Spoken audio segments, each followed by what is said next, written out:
मंडळी मजेत ना? मजेतच असायला हवं. मी प्रतीक्षा, शुभ सकाळ माऊलीमध्ये तुमचं अगदी मनापासून स्वागत करते. तर तुम्ही बाहेरचं दृश्य पाहू शकत असाल तर तुम्ही नक्की समजालच की आज ही हॉलमध्ये गेलेली आहे. म्हणजे आपली सुरुवात आज हॉलपासून झाली आहे. आज आहे प्रगतीचं लग्न. तर इकडे आहे सोबत नीलू, इकडे आहे रांगोळी काढणं चालू. कॅमेरामॅन होती इकडे दाखवा. तर इकडे आपला शुभमंगलाचं आपली मंगळची सुरुवात झालेली आहे रांगोळीपासून आणि आपल्या ब्लॉगची सुद्धा. तर आज रांगोळी काढून घेते, नंतर पोटा पाण्याचं थोडंसं पाहते, म्हणजे नाश्ता पाण्याचं, आणि नंतर समोरचं काय आहे ते आपण बघू. घेतलेलं आहे मी नाश्ता पोहे. आणि आता चला योगिताजी, हा जा घेऊन एक तिथून. ते एक छोटीवाली इकडे आहे ना, तुझा हात पुरते बघ, समोर बघ समोर. तर इकडे हर्षल आली. हर्षलने पटापट असे आमचे मेकअप आवरले आधी, आणि लग्नाचा, साक्षगंधाचा आणि मेहंदी वगैरे सर्व तिच्याचकडे होतं. आणि ते पटापट इकडे मेकअप आवरून मी नवरदेव समजायला वगैरे गेली होती. आणि तिकडून आल्यानंतर राहिलेला मेकअप तर तो केला, म्हणजे हेअरस्टाईलच राहिली होती माझी, कारण भरपूर असा गोंधळ झाला होता आणि लग्न वेळेवर लागायचं होतं. त्यासाठी मला आवरून पटकन नवरदेव समजावासाठी म्हणून जायचं होतं. तिकडून आल्यानंतर 10 मिनिटं होत नाही मांडवात आल्यानंतर तर नवरदेव आला असं झालेलं होतं. आणि त्यानंतर आल्यानंतर 5 जणी अक्षते वगैरे भरत होत्या. तर इकडे फर्स्ट नंबर माझा लागलेला आहे. आणि त्यानंतर मावशी, योगिता वगैरे सर्वजणी होत्या 5 जणी, तर त्यांनी अक्षत भरली. आणि त्यानंतर आपली नवरी आली.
लागल्यानंतर म्हणजेच लग्न झाल्यानंतर सर्वात आधी इकडे देवाचे होते ते पाया वगैरे लागून घेतले. आणि त्यानंतर सुलग्न लागायला सुरुवात झाली. आणि तेवढं मी म्हणजे शूट वगैरे घेऊ शकले नाही. आणि प्रत्येक वेळेला आपण माझ्या मागे तर भरपूर सारे कामं होते. मम्मीने जे मला सांगून दिले होते की तुला हे सर्व काही करायचं आहे, ते त्या कामामध्ये मी गुंतली होती. आणि मी माझा फोन दुसऱ्याला देऊन चुकणार नाही, कारण आधी माझा फोन एकदा चोरी केला होता. तर खूप मी मोजके म्हणजे 1 किंवा 2च जण होते की पूर्ण दिवसभरामध्ये माझा फोन त्यांच्याजवळ गेला आणि त्यांनी माझं शूट घेतलेलं आहे. तर इकडे आता आम्ही मोजकं जे काही शूट घेतलेलं आहे ते मी आता आपलं तुम्हाला दाखवण्याचा प्रयत्न करता. इकडे आता आम्ही लग्न लावून घेते.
आता लग्नामध्ये रुखवंत म्हणून आपण जे पॅक केलं होतं तर तोच इकडे रुखवंताचा प्रोग्राम चालू आहे.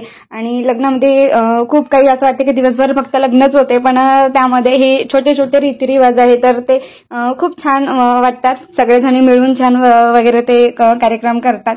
तर हे रुखवंताचं आहे सगळे म्हणजे मुलाकडली फॅमिली आणि मुलीकडली, आणि या सर्व आहे मम्मीच्या कंपनीतल्या सगळ्याजणी महिला, सगळ्याजणी मैत्रिणी आहे या.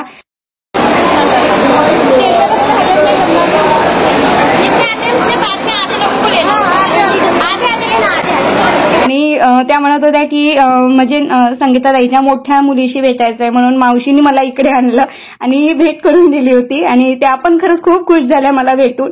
आणि त्यानंतर आम्ही फॅमिलीचे फोटो वगैरे काढले नव्हते, तर इकडे मम्मी आणि पप्पा वगैरे सर्वांनी फॅमिलीचे फोटो काढले. नंतर मम्मी म्हणाली की अगं तू पण ये, तू पण पोरगीच आहे, म्हणून मी सुद्धा गेली आणि फोटो काढून घेतले. इकडे ओवीची झोप झाली आणि ओवी मस्त झोपून गेली होती. ओवीची झोप झाली, नंतर दोघा बहीण भावाचे छान फोटो काढले फोटोग्राफरनी. आणि त्यानंतर इकडे दोघांचं पण सर्वांचं इकडे जेवण चालू आहे. आणि जेवण झाल्यानंतर आपलं ते कन्यादान म्हणून आहे सप्तपदी, तर ते आहे इकडे कार्यक्रम. तो आता सप्तपदीचा कार्यक्रम चालू आहे आणि ते भावाचा वगैरे कर्तव्य असतं काही गोष्टीमध्ये, म्हणून इकडे प्रतीक होता. कान वगैरे काहीतरी खिचतात. मी पहिल्यांदा म्हणजे दादाच्या वगैरे लग्नात पाहिलं होतं, पण भरपूर रात्रीचं लग्न होतं आणि भरपूर असा वेळ असल्यामुळे मी काही तेवढं काही पाहिलं नाही.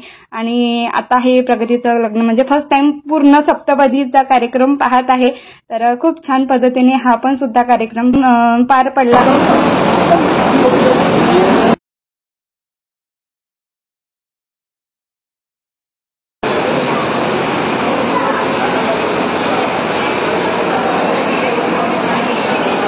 सप्तपदीचा कार्यक्रम इकडे आटोपलाच होता आणि इकडे मला मम्मीने सांगितलं होतं की इकडे हा कार्यक्रम होत आहे तोपर्यंत तू या सर्व गोष्टीची तयारी करून ठेवायला पाहिजे.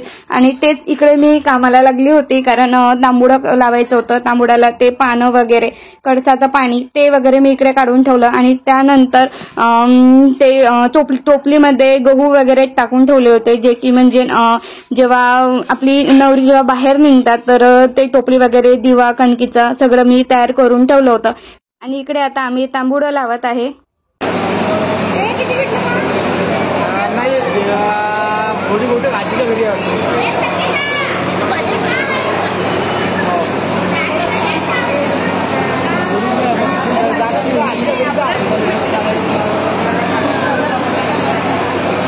तांबूळ लावून झाल्यानंतर प्रगती पाया पडायला लागली. तसंच मला माझा आवर जो होता तो रड एकदम थांबला नाही आणि एका जागी बसून मी आधी खूप रडून घेतलं, कारण 2 दिवस झाले माझ्या डोळ्यात पाणी होतं, पण मी कोणाला न दाखवत होती. पण आता तशी वेळ नाही. आता असं वाटत होतं की मला रडूनच घ्यायला पाहिजे होतं.